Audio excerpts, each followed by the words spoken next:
Boxingego here. If you like this video, make sure you hit the like button and also subscribe to the channel and hit the bell icon on the top of your screen to get notified when the latest new content drops. What up, fight world? It's your boy Ego, and I'm back with some more boxing. Make sure you smash the like button, also subscribe to the channel. Now, boxing is heating up. There's a lot of good fights. Joshua Klitschko coming up this weekend. Then after that, you have the Box Expo. You have May 6th, Canelo, I was born ready, versus Fantastico, Julio Cesar Chavez Jr., son of Mexican legend.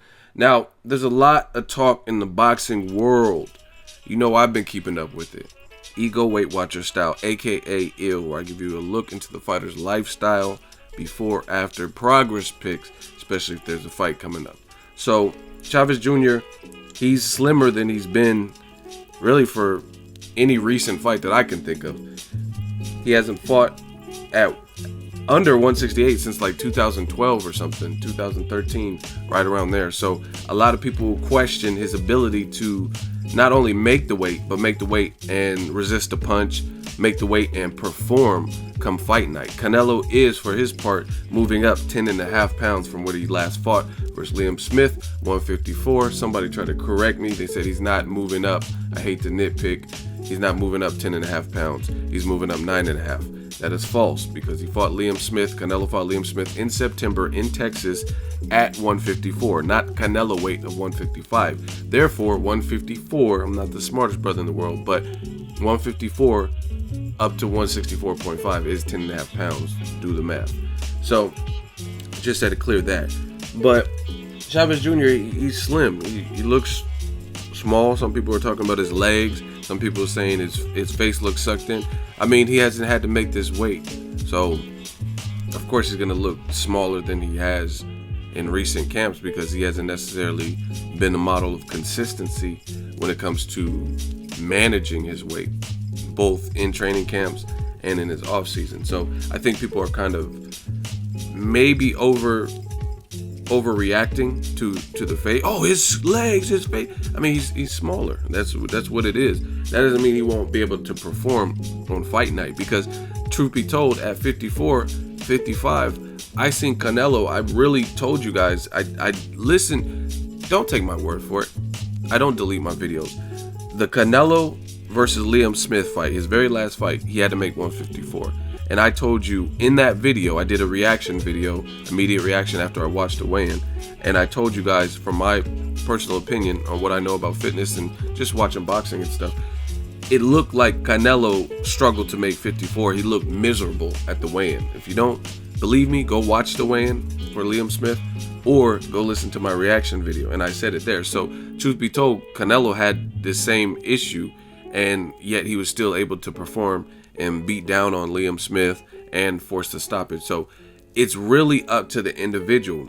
Now, this situation is a little bit different because Chavez Jr. has struggled with weight and ballooned up in weight and stuff like that. So maybe this does affect him more than, let's say, a Canelo, who hasn't really been, we haven't really seen him hurt too much. Jose Miguel Cotto hurt him, things like that. Maybe little things here and there, but nothing like he's been through just the craziest wars and getting knocked down and stuff like that. So it really depends on the individual. I'm not going to overreact and jump out of my seat and say Chavez Jr. won't rehydrate well. It looks like he has a good team. Angel Heredia, Mimo, Nacho, Beristain, his father, and they're guiding him to get him down to this weight safely. It's just like flying a plane. I don't know about flying planes either, but I'm just saying you have to, before every flight I've ever taken, and I've taken a lot lately covering boxing, but every flight they say, oh, we're getting close to Las Vegas, we're going to drop the altitude and prepare for landing, make sure you buckle your seatbelt and stuff, and they do all those things to prepare. So that's what Chavez's team is in place for, to prepare him to safely land at that target weight, right? So I want to say that they're doing it in the best possible fashion, the best possible way. No one said it was going to be easy, but it is definitely doable. And I think people are just shocked because a person who lacked discipline through their whole career, for the most part, or the better of their career, is looking in shape and looking skinny and looking lean. more so than we've seen him in recent memory. So people are like, I'm reading all kinds of comments. He's weight drained. He won't be able to take a punch. It's possible. I'm not saying it's not, because that's, if you do kill yourself to make weight and dehydrate, and you don't make the weight comfortably, or your body just rejects it, then those are all adverse side effects of that, where like dehydration kicks in, loss of muscle memory, or not muscle memory, muscle tissue start to deteriorate, because you start pulling away from, you've already pulled away the fat that your body has to give, so you have to start breaking down your muscle.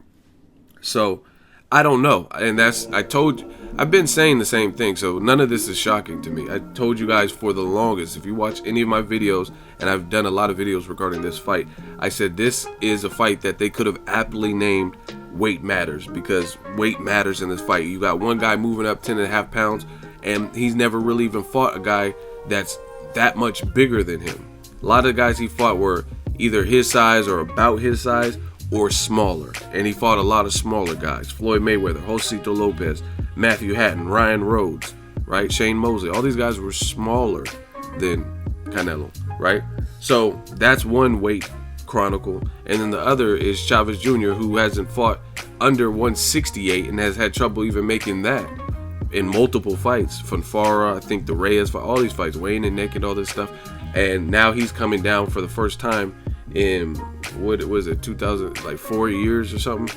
It's the first time in about 4.5 years he's coming below 168, and he's the guy who struggled to make weight. So this fight easily could have been named Weight Matters, because weight is going to be a huge deal in this particular fight. But it's not over till it's over. This is you've seen the pictures of Chavez Jr. This is how he's looking in current form.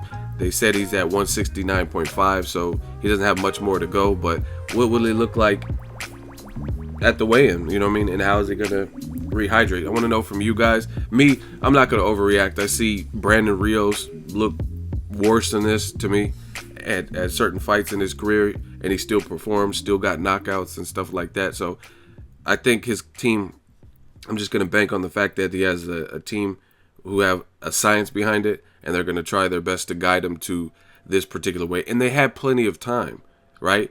And see, this is the thing. Another thing some of you guys don't realize is it's crunch time now. It's like, what, 2 weeks away before the fight or whatnot. So now this is where you start coasting down. You in camp, you want to keep a good bulk of your weight on, because there's no reason to train and be that light.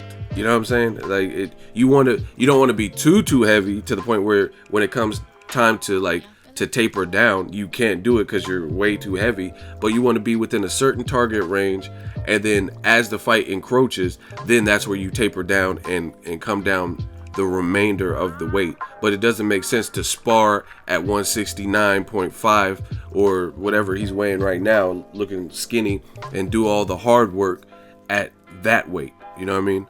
You want to do that at the weight you're probably going to rehydrate to. For Chavez, it's going to be a good amount, but you want to do something closer to that. So there's a science behind this, and he has a team in place that he pays. So we'll see what they produce. I'm looking forward to the fight, man. As far as Canelo, I haven't heard really anything else. He looked to be in good shape last time I seen. I will maybe dig around to see if there's anything else going on with Canelo. I interviewed Marlene Esparza, female bronze Olympic medalist. I interviewed her. That'll be coming on the channel. She is on the undercard.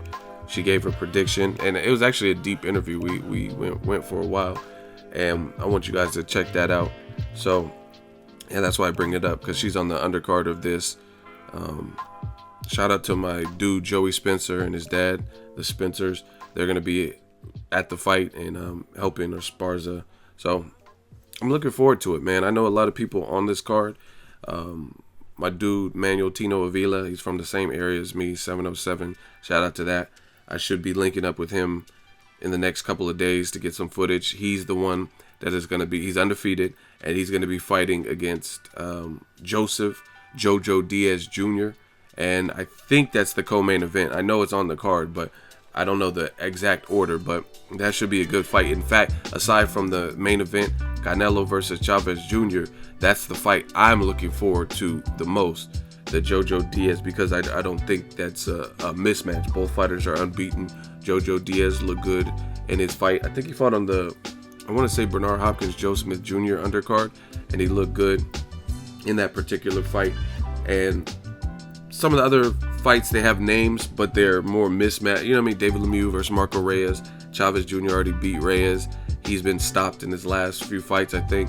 And then the Lucas Matisse moving up to welterweight. Emmanuel Taylor. Broner already beat Taylor. And Orozco already beat Taylor. So Lucas should probably be the favorite, even though he's coming off a long layoff in the stoppage. He just has that threatening power, new trainer with Joel Diaz. But May 6th, it should go down. Let me know what you guys think of Chavez Jr. in his current form. Drop it in the comment section. Make sure you share the video, like the video as always. Hate, comment, and subscribe. Till next video is Ego signing off. So if you enjoyed this video and want more content like this on the channel, you can show your appreciation by going to the PayPal donate button or the YouTube support button. And you can donate any amount that you feel is equivalent to the value of this video. Much more to come. Thank you guys for your support. Boxingego, the future of boxing.